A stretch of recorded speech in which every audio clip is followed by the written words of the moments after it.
I want to share with you one of the top things that I did in order to help me get out of debt and stop living paycheck to paycheck. Hey, I'm Shari Kaye, and on this channel, we talk about how to have a full, wealthy life with full, wealthy pockets to match. Maybe about 2 weeks or so, I had to take my vehicle into the dealership because there was a recall notice. So while I was there, I decided to have them go ahead and do the oil change.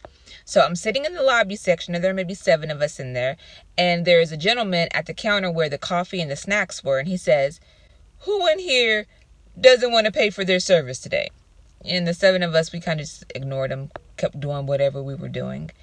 And so he says it again and a little louder. "I'm serious. Who in here doesn't want to pay for their service today?" And so I just said, "What, like you're going to pay for it for us?" He's like, "Yeah, I'll pay for your service today." And I said, "Whatever," and just went back to doing whatever I was doing. So then he walks over to me.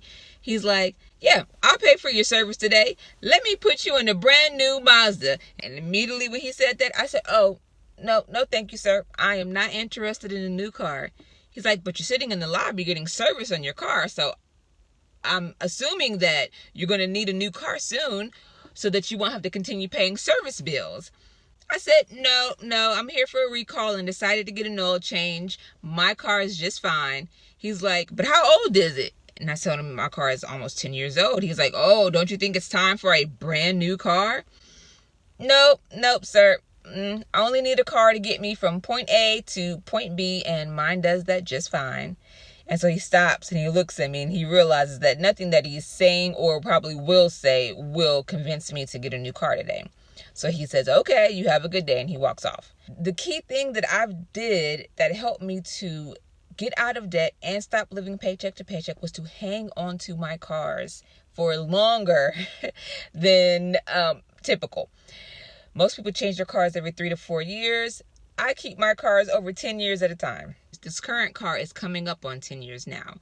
And with keeping the car for a long time, what I also do is I set aside money and pay myself as if I'm paying a car payment so that when I do come to get a new car, it's less likely that I have to go into debt for that vehicle. If you have a car that you're driving now and it's paid off, hang on to that thing. Or if you're making payments, consider hanging on to it for even after you've paid it off. Consider hanging on to it.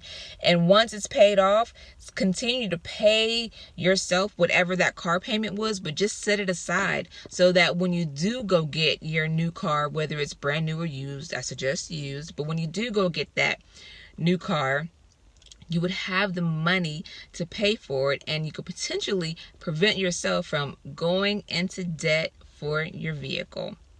All right, in the comments below, let me know some of the ways that you're preparing for your next vehicle purchase, or let me know things that you do in order to help you get out of debt and stop living paycheck to paycheck. All the best to you.